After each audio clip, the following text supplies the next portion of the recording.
Hello student, welcome to bmsclasses.com। BMS के first year की अष्टांग हृदय का मौलिक सिद्धांतों अष्टांग हृदय पेपर, ठीक है। उसमें फर्स्ट 2018 का पेपर सॉल्व होगा जो यूपी के इलाहाबाद यूनिवर्सिटी का पेपर है, ठीक है। इससे पहले 2020 का पेपर सॉल्व कर चुकी हूँ। उसके बाद में जो नेक्स्ट स्लाइड आएगी वो 2019 की होगी। तो इस तरह से 3 पेपर सॉल्व होंगे। चलते हैं, हम शुरू करते हैं पेपर पे। तो डायरी और पेन उठा लो और नोट डाउन करना शुरू कर दो, क्योंकि यहाँ पे मैं जो बताऊँगी वही आपका आंसर इम्पॉर्टेंट होगा, क्योंकि इसके लिए कोई पीडीएफ या स्लाइड आगे नहीं है, ठीक है। तो यहाँ पे देखें तो हम देखते हैं आगे। यहाँ पे पेपर जो 40 अंकों में है, सबसे वेरी शॉर्ट। यहाँ पे 100 शब्दों में बोलना है, 5-5 नंबर हर पे है। तो यानी पहला अगर क्वेश्चन देखें तो 5 नंबर का और 100 शब्दों में हमें बोलना है, ठीक है। 100 शब्द के वर्ड्स लिखने हैं, यानी ज़्यादा कुछ नहीं लिखना। यहाँ पे मैं चैप्टर बता दूँगी और श्लोक बता दूँगी, तो सब लोग रेडी हो जाना और नोट डाउन करना शुरू कर दो। चैप्टर नंबर 1 और श्लोक नंबर 4 पे ही आपका आंसर मिल जाएगा, ठीक है। और 4 और 3, ठीक, ये तीनों पे अष्टांग हृदय को क्यों प्रयोजन है, क्या क्यों से बनाया गया, और आयुर्वेद का अवतरण क्या है। तो इस चैप्टर 1 में ही आपको श्लोक नंबर 3 और 4 देख लेंगे। त्रिविध दोष जो अगर देखते हैं तो जठराग्नि का कोष्ठ क्या है, इससे संबंध जठराग्नि कोष्ठों में तो मृदु, तीक्ष्ण, उष्ण, ये तीनों हम देखते हैं। तो त्रिविध दोषों का वर्णन इससे पहले मैंने जो वीडियोज़ हैं उसमें यहाँ पे आपको इसी चैनल पे मिल जाएगी, लेकिन आप यहाँ पे देख लो तो आपको श्लोक चैप्टर नंबर 1 में श्लोक नंबर 8 और चैप्टर नंबर 1, ठीक है।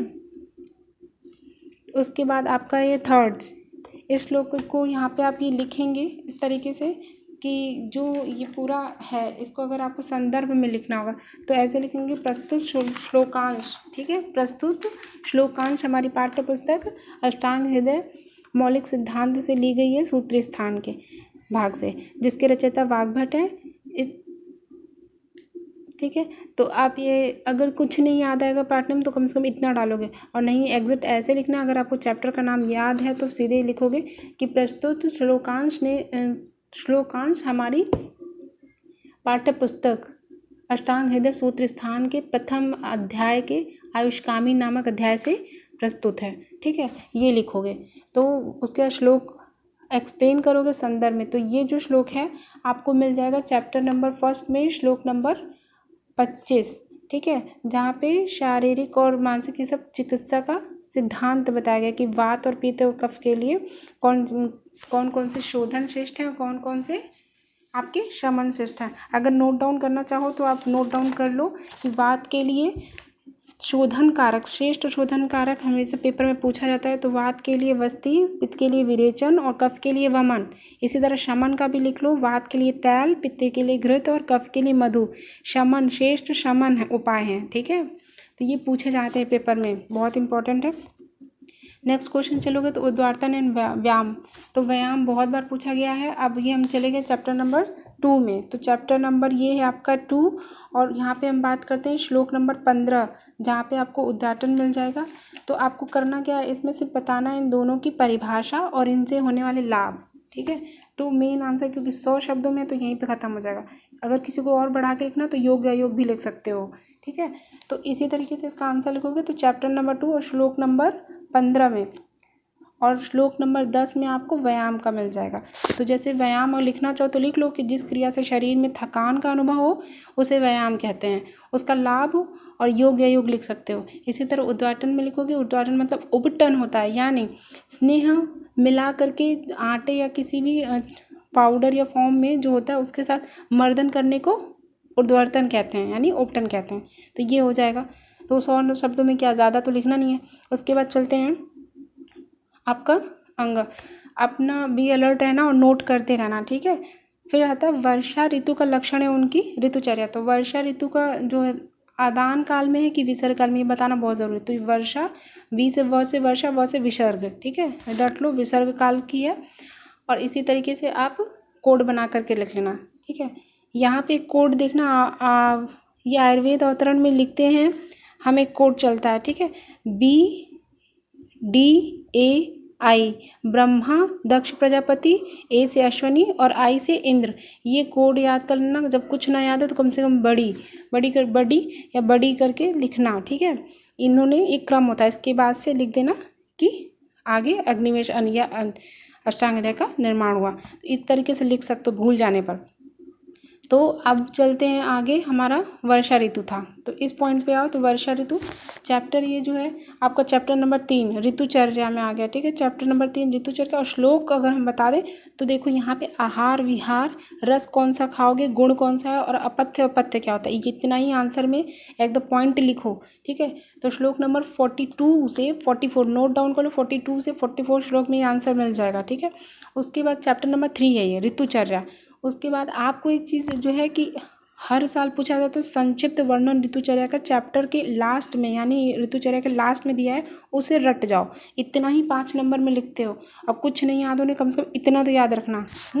उसके बाद यहाँ पे बस देखो वर्षा ऋतु में आप लिख सकते हो कि रस अम्ल और लवण रस का पान करना चाहिए, वात शामक द्रव्यों का करना चाहिए। ठीक है, अब आते हैं नेक्स्ट में। तो बृहत पंचमूल और दृढ़ पंचमूल, इन दोनों को मिला के 10 मूल बनता है। ठीक है, तो बृहत यानी बड़े बड़े पेड़ों का जो मूल लेते हैं उसका, और लघु यानी छोटे 5 जो पेड़ बताए जाएंगे, जो छोटे छोटे हैं पौधे कह सकते हो, उनके मूल।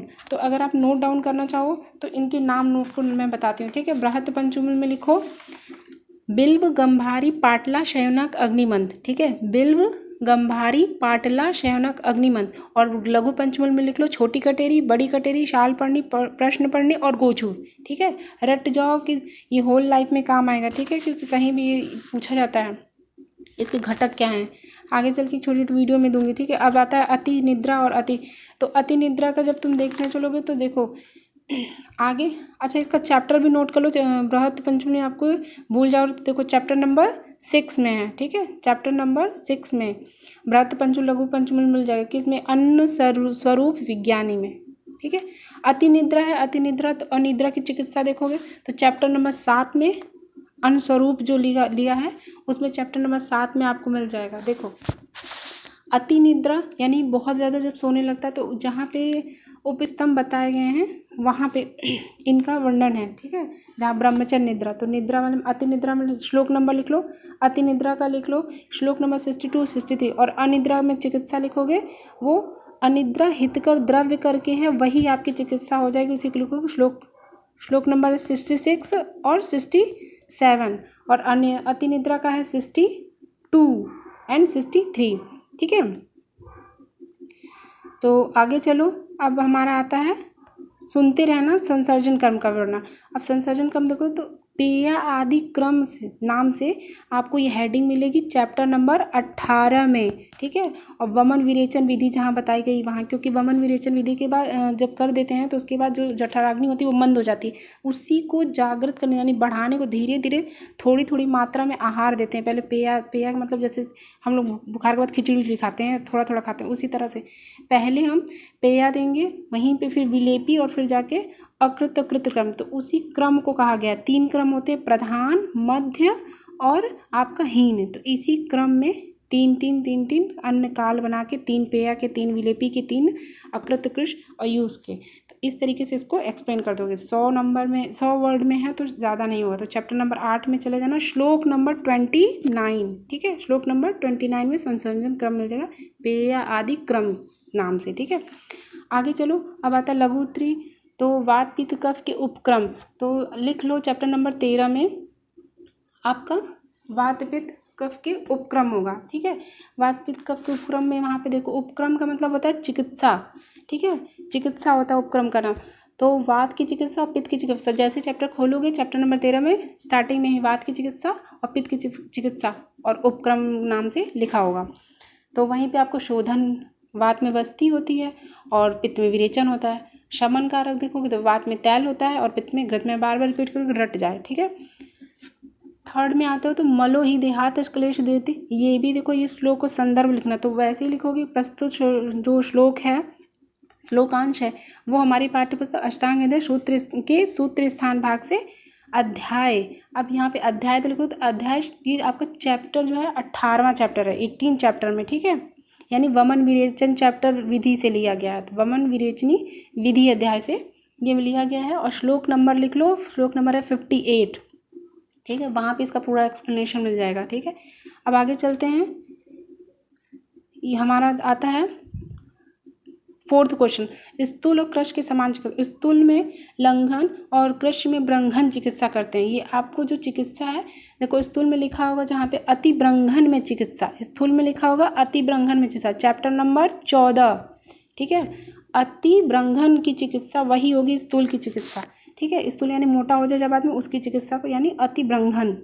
और कृश चिकित्सा में देखोगे तो वहाँ पे आपको मिल जाएगा ब्रंघन की चिकित्सा, मतलब ब्रंघन करते हैं कृश में। जब कोई दुबला पतला तो उसे खूब खिलाएंगे पिलाएंगे तो ब्रंघन करें, तो ये आपको कृश चिकित्सा नाम से ही मिल जाएगा। इसमें कोई डाउट नहीं, बस स्थूल वाले में नाम बदल के है, वहाँ पे लिखा अति ब्रंघन की ब्रंघन चिकित्सा।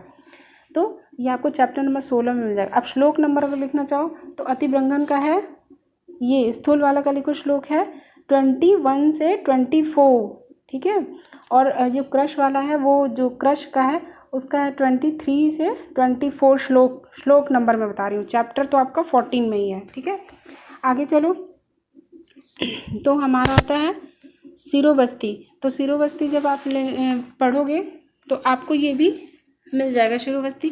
जब आपका गंडूश वाला चैप्टर है तो वहाँ पे आपको शिरोबस्ती मिल जाता है, ठीक है। अब आगे चल लो, तो हमारा आता है एक चैप्टर वस्ती चिकित्सा का सिद्ध कीजिए। तो यहाँ पे देखिए वस्ती चिकित्सा का सिद्ध जो है, अच्छा शिरोबस्ती की जो विधि है, सिर्फ विधि पूछी गई है, तो यहाँ पे भी लिख लो। जो चैप्टर अष्टांग हृदय का गंडूश वाला मैंने अभी आपको बताया था, गंडूश में है चैप्टर नंबर 22, ठीक है। 22 नंबर चैप्टर है, पेज नंबर 290 पे ये मिल जाएगा आपको। शिरोबस्ती की विधि बताई गई और वहाँ उपयोगिता। तो ये श्लोक नंबर 27 श्लोक नंबर है और चैप्टर नंबर 22 है, ठीक है। श्लोक और 290 पेज पे ये आपको शिरोबस्ती मिल जाएगी, ठीक है। सुनते रहना ध्यान से। आगे चलते हैं, तो देखो अब 6 और 7 8 बस लॉन्ग क्वेश्चन आता है। तो लॉन्ग में देखो वस्ती चिकित्सा, अर्ध चिकित्सा कैसी है, तो वस्ती वाले चैप्टर में जाना, ठीक है। और वहाँ पे चैप्टर नंबर क्या है 19 चैप्टर में जाओगे, पूरा एक्सप्लेनेशन मिलता है। क्योंकि वात जो होते हैं 80 रोग करता है, पित्त 40 करता है और कफ जो होता है 20 करता है। तो जो 80 रोगों की चिकित्सा यानी वात की चिकित्सा वस्ती हुई, तो हमने आधी तो चिकित्सा कर ली। और वात ही सब जगह मिल करके रोगों को और बढ़ाता है, तो वात की चिकित्सा सबसे पहले की जाती है, प्रथम। तो वस्ती आधी अगर वात खत्म हो गई तो आधा रोग खत्म हो जाता है, ठीक है। तो वस्ती चिकित्सा को अर्ध चिकित्सा कहते हैं। और उसका जो आगे नीचे विमर्श है वो रख लेना, वो आपको लॉन्ग आंसर में मिल जाएगा। मैंने सिर्फ हिंट दिया है, ठीक है। तो चैप्टर नंबर 19 में आपको ये मिल जाएगा लिखा हुआ, ठीक है। उसके बाद आता है चैप्टर, ये आपका जो ये बता रही हूँ क्वेश्चन नंबर 7। तो यहाँ पे तुम लिख लो, ठीक है। क्वेश्चन नंबर 7 में जब आओगे तो शोधन आदि गण चैप्टर में जाओगे, वहाँ पे मिल जाएगा चैप्टर नंबर 15, ठीक है। चैप्टर नंबर 15, ठीक। चैप्टर नंबर 15 में जाओगे शोधन आदि गण। अब अगर गण को लिखना चाहे तो लिख लो सुरसा आदि गण। जो सुरसा का मतलब क्या होता है, सफ़ेद तुलसी होता है, ठीक है। यहाँ पे सुरसा आदि गण, सफ़ेद तुलसी को लिया गया। और इसमें 2 चीज़ लिखनी है। पहले तो वो 5-6 जो भी नाम लिखे हुए हैं उन गणों के नाम लिख दो, कौन कौन से पौधे या कौन कौन सी औषध द्रव्य हैं। दूसरी बात क्या करना है, उसकी क्या उपयोग है, दूसरी लाइन में उसका उपयोग लिख देना। बस इतना ही आंसर है और ये हो जाएगा। अगर किसी को नहीं मिल रहा है तो नोट कर लो, सुरसा आदि जो है वो 23 नंबर पे है। क्या 23 नंबर पे जितने गण वहाँ पे एक्सप्लेन है, तो उसमें 23वां नंबर जो है वो सुरसा आदि का है, ठीक है। पटोल आदि 14 नंबर पे है, और ये आपका पुरुष 12 पे है। और ये गुरुची वाला जो है आपका 15 पे। मैं आगे पूरा बता देती कंटेंट, लेकिन टाइम कम, इसलिए अपनी बुक का हेल्प अगर नहीं आता तो कमेंट करना। अब आता है 8वां, तो सबसे लास्ट प्रत्यंजन और प्रतिसारण आपको गंडूश चैप्टर में मिल जाएगा, ठीक है। गंडूश चैप्टर में मिल जाता है। ये क्या है, गंडूश में चिकित्सा है। प्रतिसारण 3 चिकित्सा होती है, कल्क लेकर के रस क्रिया या चूर्ण 3 होती है, ठीक है। तो गंडूश वाले अध्याय में आपको ही मिल जाएगा, ठीक है। तो गंडूश चिकित्सा को ही यहाँ प्रतिसारण वाले अध्याय में मिला, तो ठीक वहाँ पे जाके देखना, गंडूश अध्याय में आपको मिल जाएगा, बहुत इंपॉर्टेंट है, ठीक है। उसके बाद अगर चैप्टर आगे चलते हो तो देखो प्रतिसारण का गंडूश चैप्टर नंबर 22 में, और प्रत्यंजन यानी अंजन का ये आपको चैप्टर नंबर 23 में मिलेगा, ठीक है। प्रत्यंजन क्या है, तीक्ष्ण अंजन के बाद यानी तीक्ष्ण अंजन के पश्चात प्रयोग किया हुआ जो अंजन प्रसाधन होता है उसी को प्रत्यांजन कहते हैं, यानी तीर्थ अंजन के बाद हम अंजन जो कर रहे हैं वो प्रत्यांजन है। ठीक है, तो आपको वहाँ पे मिल जाएगी इतनी टिप्पणियाँ। और चैप्टर नंबर 23 में जाना तो वहाँ पे श्लोक नंबर 11 में मिल जाएगा। ठीक है, आगे चलो तो आपको अणुतैल, ठीक, अणुतैल आता है। तो अणुतैल है तो अणुतैल नस्य विधि में मिलेगा चैप्टर नंबर 20 में। ठीक है, क्या है, नस्य विधि में, नस्य विधि में मिलेगा चैप्टर नंबर 20 में अणुतैल। ये पूरा अणुतैल है, इसकी विधि पूछी गई है। आप नाम पूरे नाम बताओ, क्योंकि 25 से 26 कंटेंट है वो नहीं याद होते हैं, तो जितने याद हो जाए 7-8 लिखो, उसके बाद आदि लगा के सिर्फ विधि लिखो। विधि क्या है कि समान तेल में 100 गुने वर्षा जल में क्वाथ बनाओ, फिर उसका 10 गुना बच जाए, फिर उस शेष को छान लो, फिर 10 भाग करो, 10 टुकड़े छोटे छोटे भाग में, मतलब 10 भाग में जो जल क्वाथ है उसे 10 भाग में करो, फिर उसमें समान मात्रा में समेत तेल में पकाना है।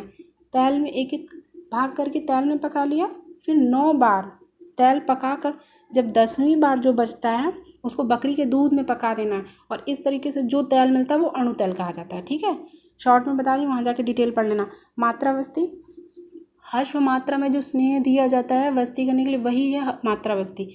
इसको एक्सप्लेनेशन देखना है तो मात्रावस्थी की आपके जाकर के वस्ती वाले चैप्टर में देख लोगे। ठीक है, तो वहाँ पे आपको मात्रावस्थी मिल जाएगी। आगे हमारा जो है, अब चलते हैं लास्ट में अष्ट प्रकृति, तंत्र दोष और तंत्र गुण। तो ये सारा मैंने इससे प्रीवियस 2020 वाले में डिटेल बता दिया है, वो वीडियो ज़रूर जाकर सुना, इसका आंसर आपको मिल जाएगा। ठीक है, तो ऐसे ही शॉर्ट में सारा आंसर आपको एक्सप्लेन कर रहे हैं, कहाँ से कहाँ जाके आपको हिंट मिल जाएगी। तो लाइक कीजिए, शेयर कीजिए, सब्सक्राइब कीजिए, और डिटेल चाहिए तो लंबी वीडियो बनेगी, इसके लिए आप प्लीज़ कमेंट कीजिए, तो मैं पूरा एक्सप्लेनेशन करूँगी, सपोर्ट कीजिए। Thank you for watching.